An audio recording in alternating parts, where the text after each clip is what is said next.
can sign up for an ultramarathon after 2 pints of beer, but you can completely ruin an ultramarathon with half a cup of coffee. I'm Roshan Chhotu. Everyone calls me Rosh. I am the strategy lead for news partnerships APAC at Google. You know when you're out with your workmates and it hits a point in the evening when someone says, "All right, enough shop talk. What else is going on?" And that's where the real conversation starts. This podcast is that conversation. My name is Ahmed Iqbal, and over the last 20 years leading innovation at companies like Facebook and Deloitte, I've met lots of interesting people. Sure, their day jobs sound cool, but I've always been fascinated by the real-life stories behind the executives. Our guest today is Roshan Chhotu. As well as being a strategy lead at Google, Rosh is a good friend and also my co-author on the 5 Ways to Innovate. When he's away from the office, Rosh is an ultramarathon runner, and he travels the corporate circuit talking about the lessons he's learned from running and how they apply in the workplace. Here's my conversation with Rosh. Hey Rosh, welcome to the Enough Shop Talk podcast. How are you doing? I'm doing very good. How are you? I'm very well, thank you. Maybe we can start off with, can you just give me like a 1-minute quick intro on who you are and what you do for a day job? Thanks, Ahmed. I'm Roshan Chhotu. I am the head of strategy for news partnerships APAC at Google. What does that entail? Google has built a very successful business on the internet with digital technologies. The news industry, most of the industry has been disrupted by the internet, both in terms of readers, viewership, business model. So the news partnerships team is trying to help bring some of the best of what Google has to offer to help the industry transform and find sustainability. Awesome. All right. Well, Rosh, this is that part of the podcast where I'm going to call a timeout and say, enough shop talk. As fascinating as your day job is, what I actually would like to talk about today is your other life as an ultramarathon runner. So just to set up some context, I thought it might be fun if we play a quick game of true or false. I'm going to put out some statements based on what I know about ultramarathon running, and you can tell me whether this is true about yourself or not. So, Rosh, you ran your first ultramarathon about 3 years ago, pre-pandemic, which was the Gobi March in the Gobi Desert in Mongolia. True or false? That is true. Okay. And you said it's a self-sustained ultramarathon, meaning you carry everything. Does that include food, water? What does that include? What are you carrying on your back? That includes everything that you need to survive for 7 days in the desert, except tents and water, which are provided by the race organizers. But everything else you need to carry, so t-shirts, shorts, first aid kit, food, an emergency bivvy bag in case you get lost and need to camp out by yourself, toilet paper. How does one estimate the amount of toilet paper you may need for 7 days in the desert? You take a look at your toilet roll at home and see how much you roughly use. I overestimated. The idea of being stuck in the desert without toilet paper freaked me out. So in the last race, I took 2 rolls. Excessive. So this time I'll only be taking 1. Okay. I'll draw some conclusions from that, but I'm sure this time around you're putting together some sort of spreadsheet. And on that topic, you are currently in training for your second ultramarathon. Is that correct? That is right. The Atacama Crossing in Chile. Amazing. And so now for the complete noobs like myself, before I started speaking with you, I didn't really know what an ultramarathon is. And so you explained it to me this way. This type of ultramarathon is running a marathon every day for 6 days, except on one of the days you run 2 marathons, which kind of brings me to my first question. I mean, running 1 marathon, when I hear people are training for a marathon, I already think they're a very ambitious type of a person, certainly not something I can picture myself doing. But to run basically 7 marathons in 6 days is quite an achievement. And to even sign up for that in the first place is quite a large undertaking. So how did you find yourself participating in an ultramarathon to begin with? Have you always been a runner? Is this something you'd always wanted to do? No, I haven't always been a runner. I hated running from a very early age. in school. They would make us do cross-country runs, and those were the most miserable times of my schooling life. I remember during one of those runs, it's England, so of course it was raining, and we went through a trail that takes us through what was called as the Elephant Dip, which was this thick mud where many students have lost their shoes and ended up finishing just running through socks. And I was about halfway through; everyone had already finished, and yeah, I remember this vividly. Sad, was demotivated, disheartened, cold, legs felt like collapsing. But I rationalized to myself that if I just keep moving forward, there's a fixed end to this race. Doesn't matter how slow I go, if I just keep moving forward, I'll eventually get to the end point. And fast forward 15 years and I'd be running an ultramarathon because I met somebody in a bar. This was the last meeting of my day. I was giving a mentoring session to one of my colleagues, and we were talking about motivation at work. One of my colleagues who had served in the army told a story about having to march 40 kilometers. And this guy drinking beer alone at the end of the table had been eavesdropping the whole conversation, leans over and says, everything this person is telling you about motivation is absolutely right. I've run 4 ultramarathons through a desert, and that is absolutely what motivation is. And I looked at him, and in the nicest way, you look at some people and you have an idea of what somebody who runs 4 desert ultramarathons looks like. Not that. He didn't look like that. So I was just inquisitive. It's like, but surely you're superhuman, surely you're genetically modified to do this, and surely your parents, entire family history of long distance running. He's like, no, just train for it. Anyone can do it. And I really took him up on that. I was like, anyone. He said, yeah, it's a mental challenge, not a physical challenge. Anyone can finish an ultramarathon through a desert. So I signed up there and then on the spot and showed him confirmation page. Now I was committed because shortly after I paid that, I settled up the bill for the 2 pints that I had and went home because I knew I needed to go running the next day. What do you do the day after you wake up from 2 pints and signing up for an ultramarathon? You put on your running shoes and you go out running, and that's the most important step. You don't give yourself the opportunity to back out, because if you miss the first day, the next day is just another one of those days, and you just got out, went running. It was only 8 kilometers, but it was enough to get this whole thing rolling. It sounds to me like the most important step was drinking 2 beers before making the decision. So that's a lesson that we can all take away. And yeah, I think that's really powerful. Capture it at the point of inspiration. That's really what got you into it. Otherwise, you would have woken up the next morning and probably not thought twice about it. Okay, so my second question, Rosh, is what were some of the surprises you discovered along the way? And that can be surprises about things that you experienced, things that you found out about yourself, things that you logistically kind of went through in the course of running the Gobi March. What surprised you? This is usually where runners are very profound, but I would be disingenuous if I tried to do that. No, the biggest thing that surprised me as a vegetarian was just how many flies you end up swallowing in training for an ultramarathon. Running across the trails, I swallowed 76 flies over 7 months training for the Gobi March. Like everything, you get better with practice. I'm down to just 16 in training for this second ultramarathon. So, we're trending in the right direction. Number of beers are up, number of flies are down. I think everything's tracking well.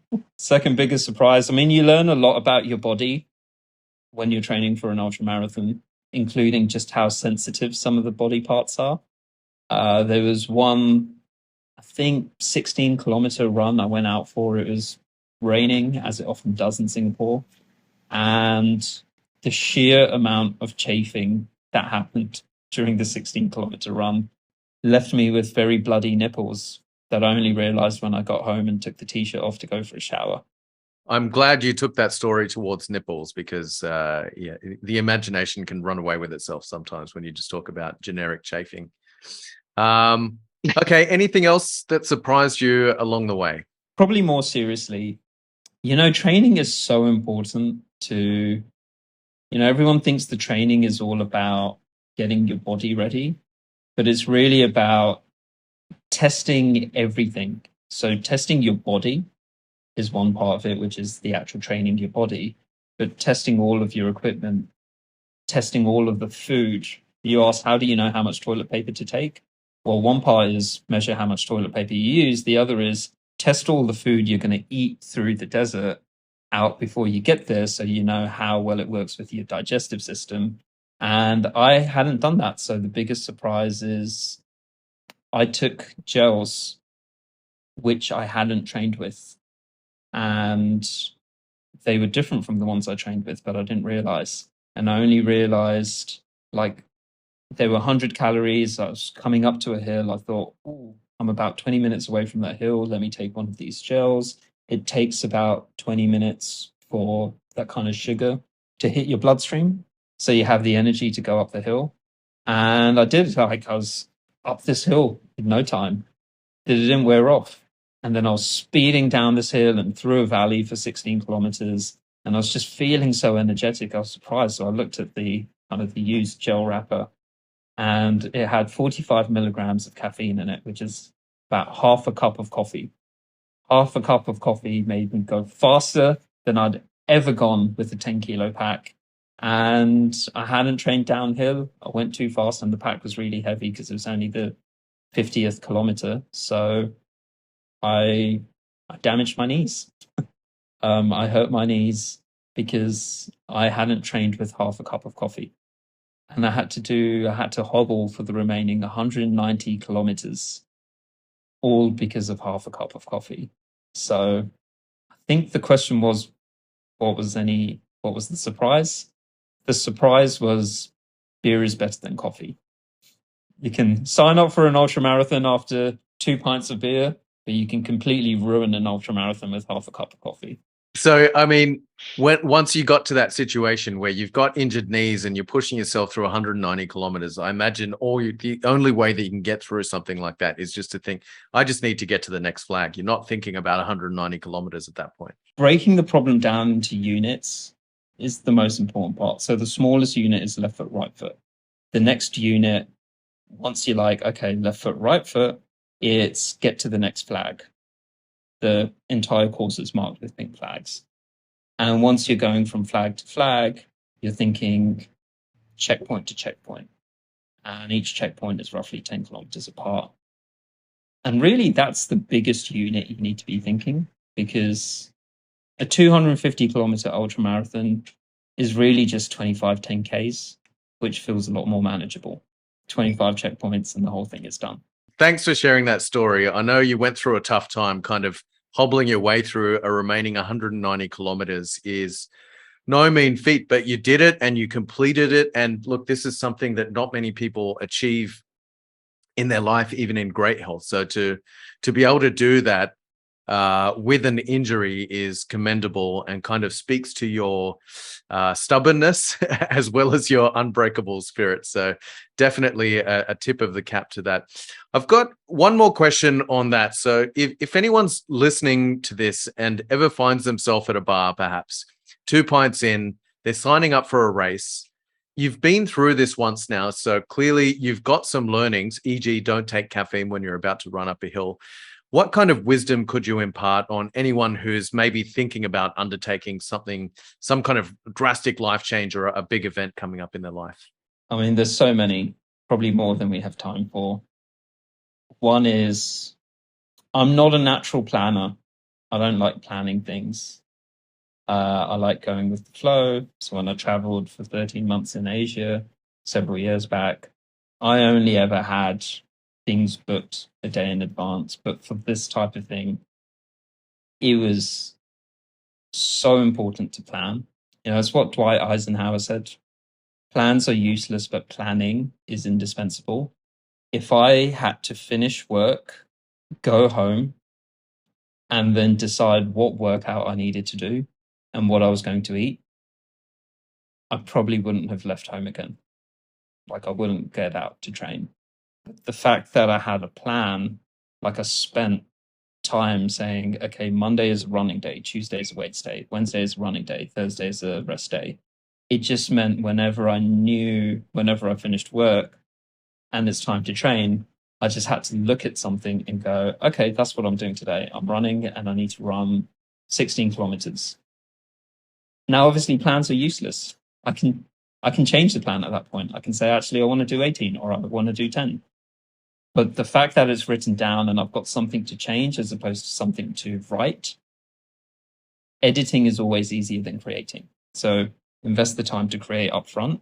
And that way, everything you're doing thereafter is just either looking at what you need to do and just doing it, which is good once decision fatigue kicks in, or you're editing, which is also completely fine. It's fine to change the plan based on how you're feeling. The second, just when you're running, when you're doing anything, just don't ever stop. Keep going. Don't ever stop. And if you do stop, fall forwards. And I don't mean that, again, in a profound sense. I'm not that profound. What I mean literally is if at any point you've stopped running, you just keep leaning forward, keep leaning forward, keep leaning forward until you think you're going to hit the ground and your natural reflexes kicks in and one leg steps forward to catch your body from falling. And then you just need to keep leaning forward and then the second leg falls forward to catch your body. That's running. Running is basically just falling forwards. And the final one is kid wisdom. How would you explain to a child they need to keep moving forward? Well, it's simple. Just left foot, right foot, left foot, right foot. And when your body's fatigued and your mind's fatigued because it's now spent, 5-6 hours of the day overriding your body's desire to not wanting to move, you just need the simple units of thought that keeps you moving forward. And the simplest unit of running is left foot, right foot. Very nice. All right. So just to replay that back, and I think these are applicable to anything. Wisdom there is separate the planning from the doing. Don't ever stop. If you do stop, just fall forwards. And then final thing is, just break the big problem down into the smaller units and keep moving forward. Left foot, right foot. I like that analogy. Yeah. Turn big problems into small problems. Rosh, this is awesome. I've got just one more question for you. From what you've learned, what does it all mean? How have you managed to translate these lessons into your BAU, back into your everyday life? We often kid ourselves into thinking work is this shorter thing than it is. Like a good example is when I'm out running, someone overtakes me. Even if my plan, like I've done the planning and the plan says, today you're doing a recovery run. You're just going to move really slowly for an hour just to warm up your muscles, loosen them up, and then you come home and stretch. Somebody runs past you, I find myself speeding up. Even though I know I'll be running 5 times the distance of that person, there's something in us that's innately attuned to competition, that wants to keep up with the next person, that wants to move faster. And that doesn't always win. So in the 2019 Gobi race that I was in, the person who won the race on day one, who crossed the finish line to camp first, pulled out the following morning because he was running a marathon, not an ultra marathon. So he went too fast too soon and failed. Like he couldn't keep that pace up for more than one day, and there were 6 more days left. In business, we often think in sprints, and I don't mean agile sprints. I mean short artificial timeframes, like monthly KPIs, quarterly targets, annual reviews. But if you're sprinting towards the next milestone, you can move too fast and forget that business doesn't actually have a finish line. It's not a sprint. It's not even a marathon. It's an ultra marathon. This company will probably outlive you. The mission is going to outlive you and your interest in it. So I think in running an ultra marathon, you're always trying to run your forever pace. And in business, I think we'll all go much further for longer if we can find our forever pace. All right, Rosh, this has been awesome. Thank you so much. It is always a pleasure. Thank you for having me. Just before you go, where can people find you and connect with you online? You can find me across all the usual professional places, namely LinkedIn. Feel free to connect, but only if you're going to ask me questions about ultramarathon. All right. Thanks so much for listening. That's enough water cooler chat for today. Let's all get back to work. I'm Amr Iqbal. And I'm Roshan Chhotu. Have a great week.